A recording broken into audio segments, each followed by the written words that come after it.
অভাবের তাড়নায় নিজের 6 দিনের পুত্র সন্তানকে বিক্রি করে দেওয়ার সময় এলাকাবাসীরা হাতে নাতে ধরে ফেলল এক দম্পতিকে। কাঁচরাপাড়া পৌরসভার 1 নম্বর ওয়ার্ডে ফোরম্যান কলোনিতে নিতাই রায় পেশায় ভ্যান চালক। এলাকার লোকের অভিযোগ, 3 জন মহিলা নিতাই রায়ের বাড়িতে আসেন এবং তার স্ত্রীর সঙ্গে কথা বলেন। তারপর তারা বেরিয়ে যান। পেছন পেছন বাচ্চাটিকে নিয়ে তার মাও বেরিয়ে যায়। এরপরই প্রতিবেশীদের সন্দেহ হয়, তারাও পিছু নেয়। পুরো বিষয়টি নিতাই রায়ের প্রতিবেশীরা বীজপুর থানায় জানান। পাড়ার লোকের অভিযোগ, এর আগেও একটা বাচ্চা বিক্রি করেছে। পাড়ার প্রতিবেশীর অভিযোগ, সেই টাকা দিয়ে টোটো কিনেছে এবং 20,000 টাকা নগদ পেয়েছিল। এর থেকে লোভ জন্মায়। এই ঘটনার পর বাচ্চার পিতা নিতাই রায় বলেন, আমি বাচ্চাকে ডাক্তার দেখাতে নিয়ে যাচ্ছিলাম। যদিও এলাকার লোকের চাপে তিনি স্বীকার করেন বাচ্চাটিকে তিনি বিক্রি করতে নিয়ে যাচ্ছিলেন। তিনি আরও বলেন, আগের বাচ্চাটিকে আমি এমনি দিয়ে দিয়েছিলাম, কোনো পয়সা নিইনি।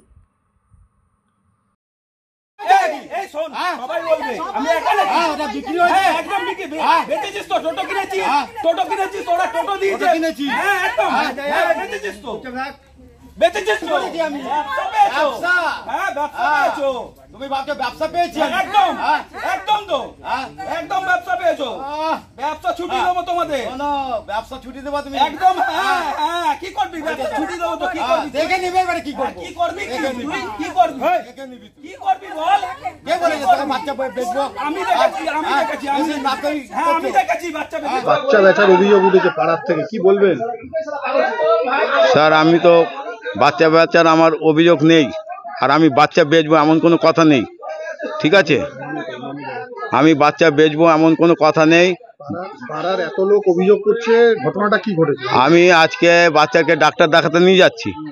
ডাক্তারকে দেখা যায় ওই হেলথ সেন্টারের ওই দিদি, তো বলছে কি যে নিতাই কবে হলো বাচ্চা? তা আমি বলে এই তো হলো দিদি। তো বলছে কি বেচতে যাচ্ছ? বেচতে যাচ্ছ? না দিদি, আমি বেচতে যাচ্ছি না, আমি ডাক্তারের কাছে যাচ্ছি। ঠিক আছে, তা আমরা চলে গেছি। তারপরে ওই দিদি কি করেছে, এই সব ইয়ে করেছে নাকি।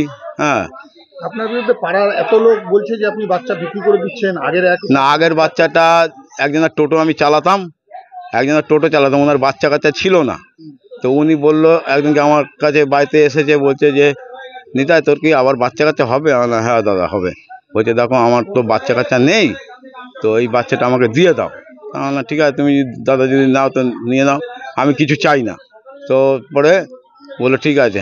বাবা হয়ে একজনকে বাচ্চাকে দিয়ে দিলেন, কোনো লেখাপড়ি কিছু করলেন না? হ্যাঁ, লেখাপড়ি সব করেছি দাদা, সব ওনাদের কাছে আছে। ওনাদের কাছে? আপনার কাছে কিছু নেই? আপনি বাচ্চার বাবা? না, আমার কাছে কিছু কাগজ রাখিনি। আপনার কাছে কিচ্ছু নেই? না, ওনাদের কাছে সমস্ত লেখাপড়ির কাগজ? হ্যাঁ। তারপরে আমি বললাম ঠিক আছে। তারপরে আমাকে একটা পুরনো টোটো টাকা দিয়েছে? না, টাকা পয়সা কিছু দেয়নি, একটা পুরনো টোটো আমাকে কিনে দিয়েছিল। ওই টোটোটা এত লোক বলছে আপনার বিরুদ্ধে, কেন? কারণটা কি? পাড়ার বিরুদ্ধে তো বলবেই, পাড়ার লোক ভাবছে কি আমি এইসবই করে যাচ্ছি খালি। কেন? হ্যাঁ, হঠাৎ লোকের বিরুদ্ধে তো বলছে না? হ্যাঁ, পাড়ার লোক আমার কি বলবো, ভাবছে আগে একটা মনে হয় বেচে দিয়েছি, এইবার একটা মনে হয় বিক্রি করছি, এইটাই ভাবছে। এই সন্তান কোথায় আছে এই মুহূর্তে? হয়তো ঘরে আছে। আগের সন্তান কি টাকার বিনিময়ে দিয়েছেন? না, টাকা বিনিময়ে না, একটা পুরনো টোটো আমাকে দিয়েছিল। হ্যাঁ, তার বিনিময়ে বাচ্চাটাকে দিয়েছেন? হ্যাঁ। কিভাবে দিলেন? ওনাদের কাছে সব বিনা ডকুমেন্টসে কি করে? না, ডকুমেন্ট আছে, লেখা আমার কাছে নেই, ওনাদের কাছেই আছে। আমার কাছে কাগজপত্র আমি কিছু নিইনি। আপনার সন্তান সন্ততি কতগুলো? হ্যাঁ, কজন সন্তান এই মুহূর্তে? ওই তো আমার বাড়িতে আছে 3টে ছেলে আছে, একটা মেয়ে আছে, আর বড় ছেলের বিয়ে হয়ে গেছে, বড় মেয়ের বিয়ে হয়ে গেছে। মানে 4 জন। হ্যাঁ। আপনার নাম? নিতাই রায়। কি করেন? এই ভ্যান কচু বিক্রি করি। ঘটনাটা হয়েছে, 2-3টে মহিলা এসছিল, এসে এদের বাড়িতে এসে বাচ্চাটাকে দেখে ওর মাকে, মানে বাচ্চার মাকে আর বাচ্চাকে নিয়ে বেরিয়ে গেল।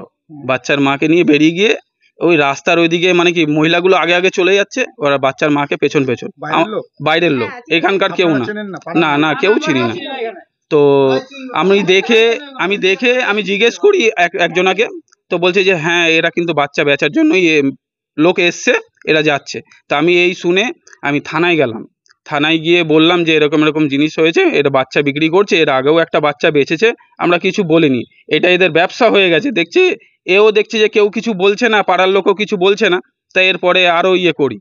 তো তারপরে আমি থানায় যাওয়ার পরে দেখি এর বাড়ির লোক হয়তো এদেরকে ফোন করে দিয়েছে, ফোন করে বলেছে যে বাচ্চাটাকে নিয়ে চলে আসো, পাশের বাড়ি এরা থানায় চলে গেছে, থানায় গেছে আর সবাইকে জানিয়ে দিয়েছে, জানানোর পরে বাচ্চাটাকে নিয়ে চলে এসছে।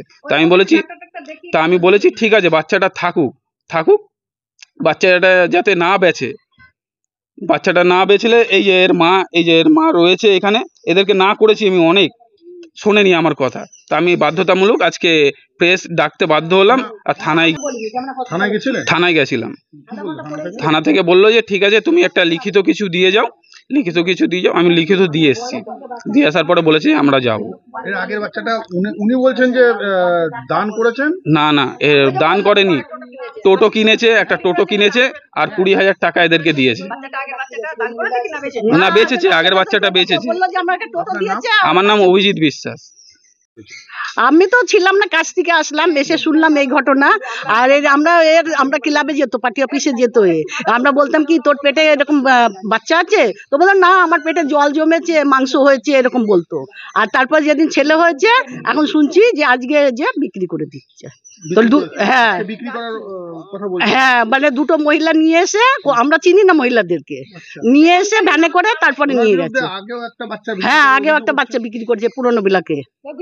হ্যাঁ আমরা কেউ কিছু বলিনি, আমরা চুপচাপ ছিলাম। ও টোটো বললো কি যে এখন বললো না যে দান করেছি, দান করেনি, টোটো দিয়েছে, বলছে টোটো দিয়েছে, আমি ওকে দিয়ে দিয়েছি দান করে। আমরা চাইছি যে এখানে এইগুলো এখানে চলবে না, এগুলো এরকম করা বন্ধ করতে হবে। কেন আছে আরো সবাই খারাপ হয়ে যাচ্ছে না দেখে দেখে। আপনার নাম? আমার নাম সুচিত্রা দে। আপনি প্রতিবেশী? হ্যাঁ আমি প্রতিবেশী, আমি ঝুম্পা পার্টি অফিসে।